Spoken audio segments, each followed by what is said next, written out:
Good evening. Welcome to Black Conservative Voice with David Colbert here on the CTM News Network, the voice of truth.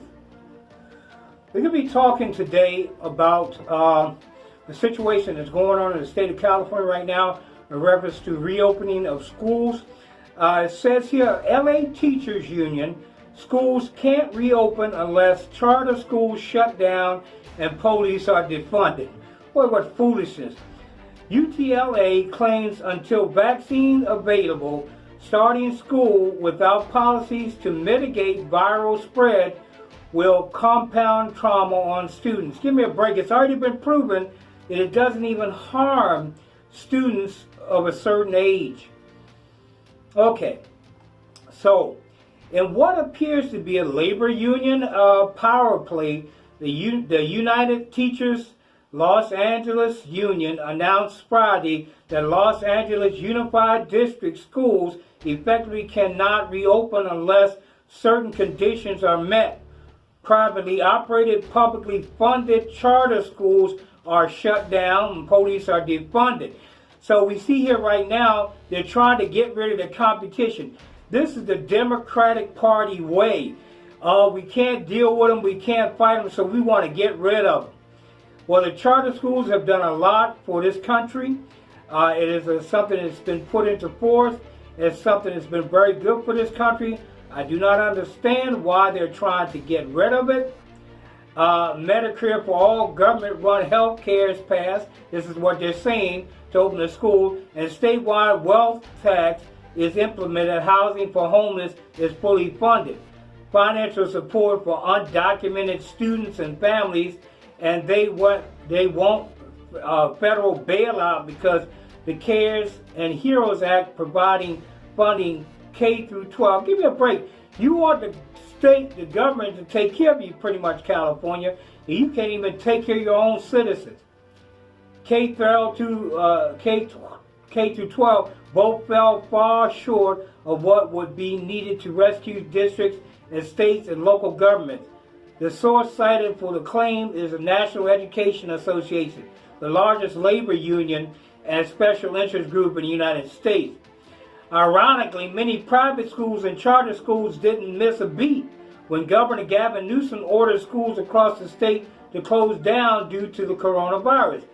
Within 1 week, most were already up and running with online learning programs, while public schools took as long as 6 weeks to even start to prepare online learning. And private and charter schools have been preparing and to reopen for in class teaching once again. The UTLA just published a research paper, The Same Storm but Different Boats, the safe and equitable conditions for starting LAS USD, and it's 2021. California, like a lot of Democratic states and I'm not going to say citizens, but Democratic government representatives want to take care of California. Yeah, they want to make them a state. They want to make it where the state is taking care of them, but just like in Cuba, where Cuba controlled everything. The government of Cuba controlled everything. In other words, they want a socialist government. They want to get rid of everything else. But I want to ask this question: what are they going to replace it with? And this is a quote from those. Educators know better than most critical role that schools play in their children's lives, supporting not just their educational lives, but their social and physical development, the UTLA says in a research paper. But until a vaccine or cure is available, starting schools without policies in place to mitigate viral spread and provide additional student support will almost certainly compound the pandemic outside trauma on those students and their families. The UTLA claims privately operated, publicly funded charter schools drain resources from other district schools. Why do they drain resources? That's a whole separate thing funded by the government. They have their monies provided for those schools, and you have yours, California, UTLA. But this misnomer has been proved false and time again, as California Globe has reported. Unfortunately, they quote, go on to quote, unfortunately, instead of flattening the curve, politicians and billionaires they serve have instead flattened school budgets and our capacity to safely start schools, as the UTLA said in the research paper. I can guarantee you this teacher salaries there are bloated and overrated, because they're not only schools that don't provide a good education for our children, but they're also schools that greedily take your money. They abuse your children a lot of the times because of all the crazy things that go on in California schools, with all these issues that they have going there, even in the social climate involving same-sex marriage and all these other things like defunding the police. How are you going to keep children safe? You're going to defund the police that protect our schools. They claim they're severely underfunded. Why do we have no other states talking about severe? I haven't heard anything from Texas talking about they're severely underfunded. These people are paid well. To me, they say teachers don't make that much. Give me a break. They make a decent salary just like any person working out here with a degree. Most people with a bachelor's degree should be earning anywhere from $35,000 to $50,000 a year. And most of them only have bachelor's degrees. Some have masters, very well. But that's just like anything else, you have to be hired by whatever school district or whatever you apply to. The UTLA also claims that because of the structural racism, minorities are higher risk of contracting dying from COVID-19 at twice the rate of white residents. All this stuff really is not true. A lot of it has been proven false, and if I may say, a lot of it, I believe, has been engineered by those people in those particular medical environments, because they're so liberal, they're willing to risk people's lives by not allowing them to work with hydrochloroquine, erythromycin, and zinc, which has been talked about quite a bit as being a cure or even leading toward a cure as a therapeutic to this disease. Everybody's trying to avoid it. Anybody that talks about it, they try to shut them up. It is in a research paper, and let's see what they're saying. This is highly contagious, deadly disease.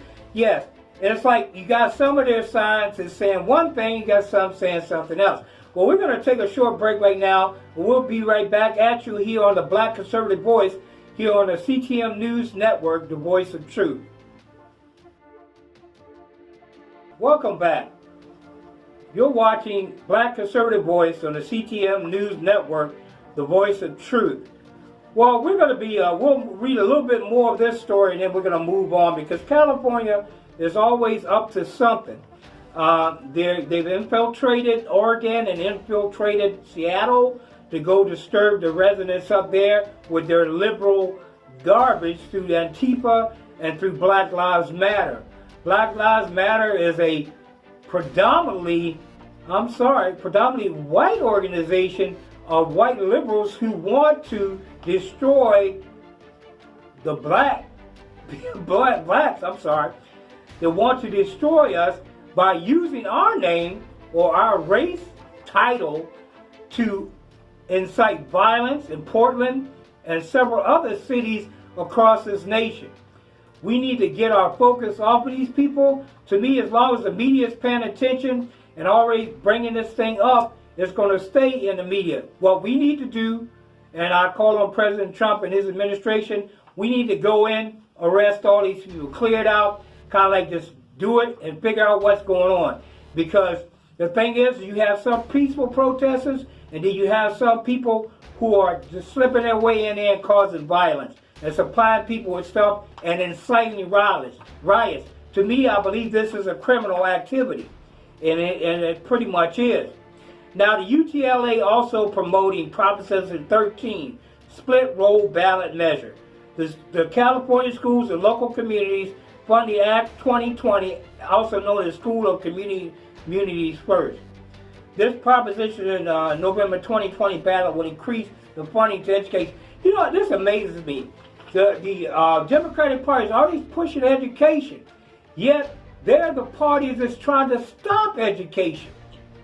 They claim they're pushing it, but in the early days of our country, they were trying to prohibit African American or black people from being educated about the truth of the Jim Crow laws and all the things that the Democratic Party did to keep slavery going in this country.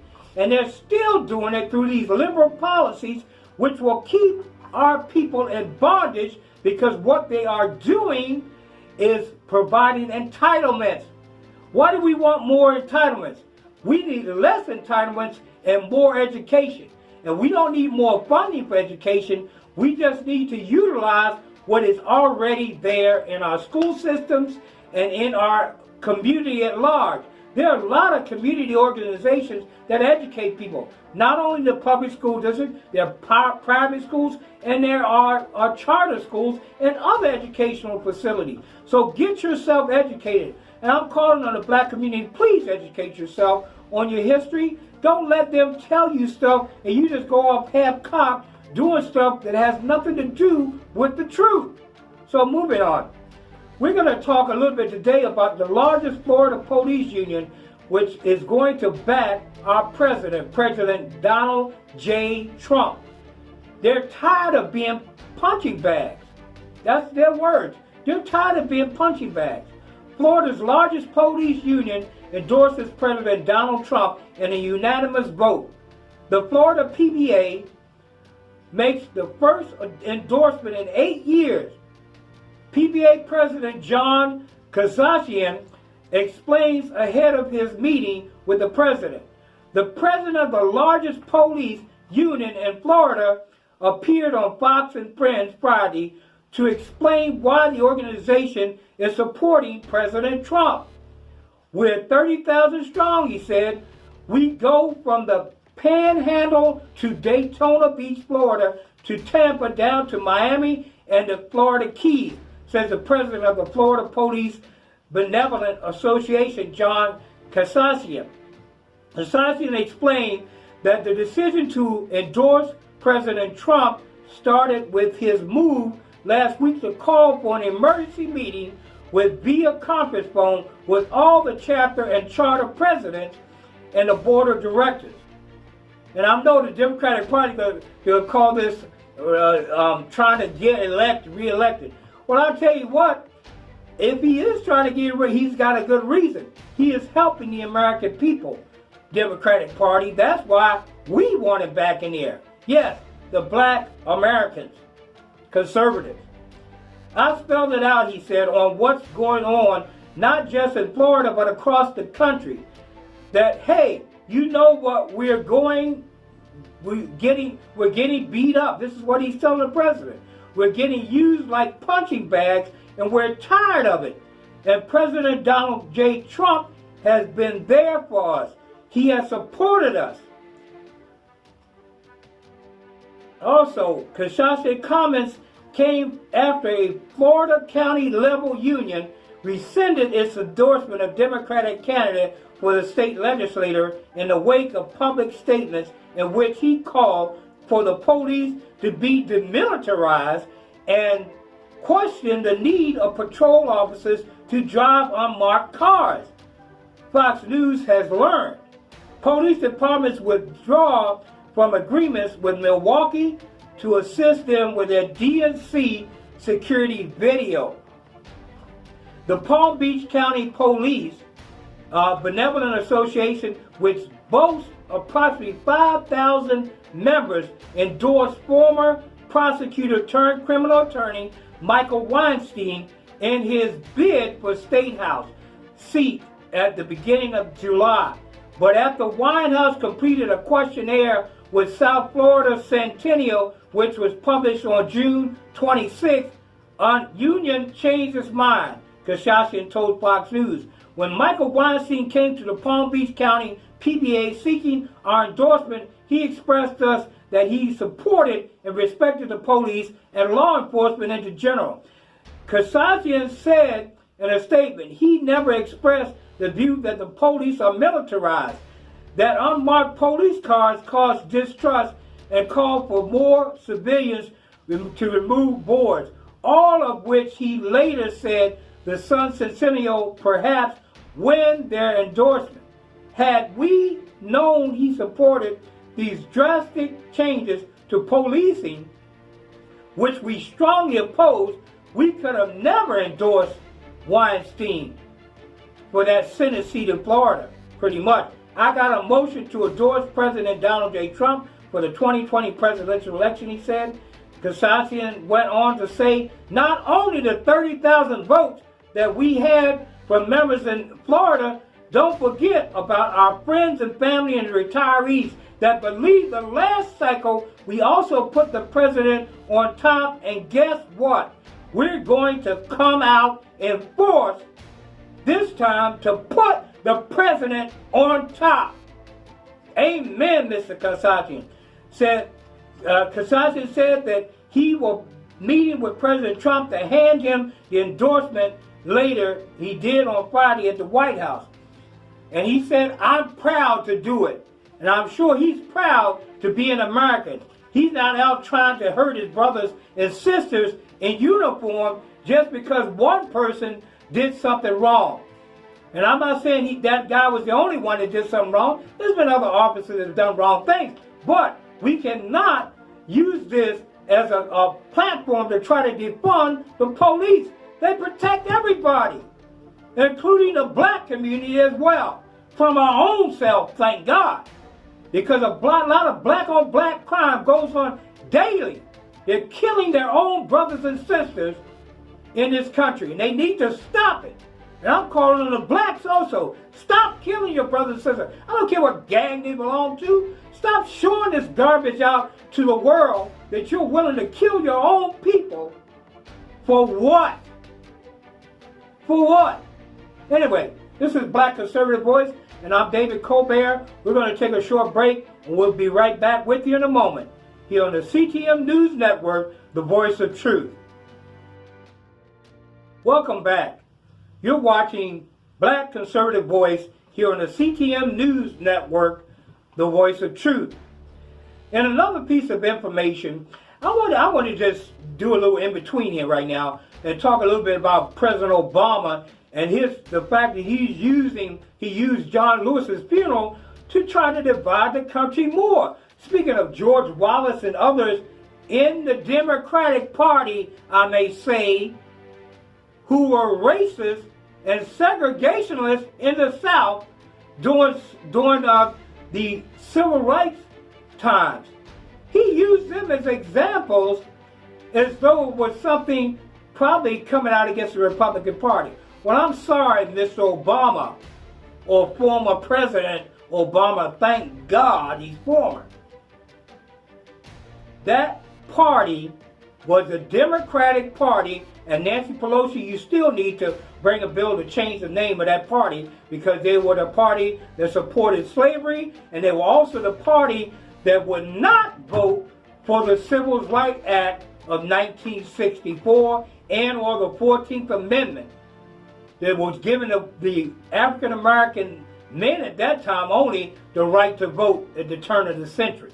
So moving on, the Democratic Party and these liberal mayors and liberal governors, you are in trouble. Right here, I'm going to tell you a little story.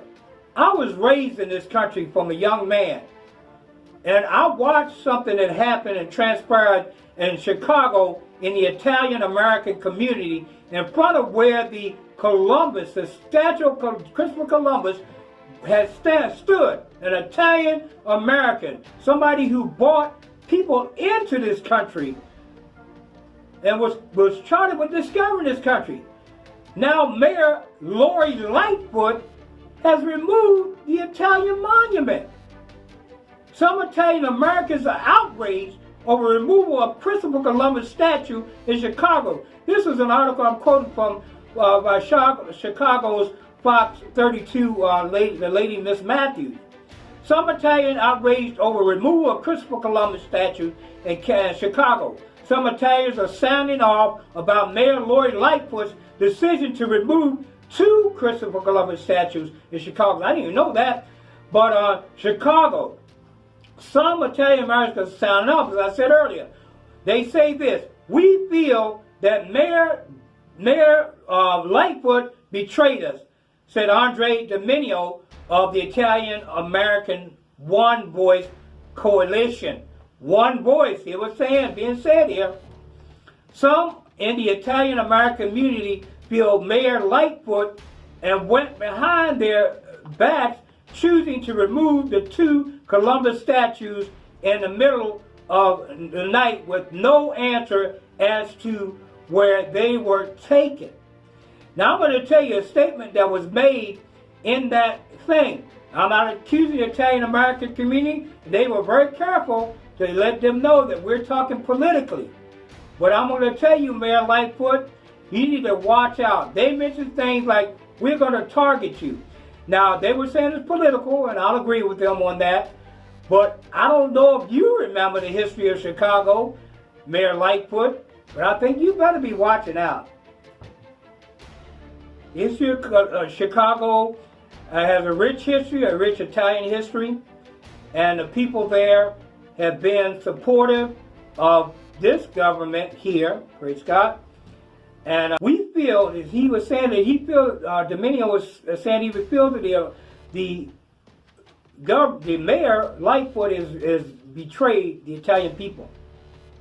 And they say that we want the statue restored, and let's not give any capitulate to the mob, Dominio said. The mayor says the mayor's removals came in the dark of night for public safety reasons, they say. It comes 1 week after protesters tried to topple the statue. They're not protesters, they're terrorists. These people are terrorists, he said.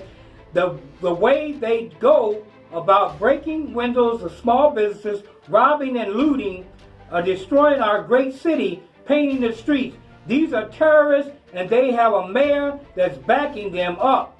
Mayor Lightfoot says in a statement, the 2 statues were temporarily moved by the city park. Why are you removing statues, Mayor Lightfoot? What if it was a statue of Frederick Douglass or one of the other abolitionists, those people that fought against slavery? What if it was one of those statues?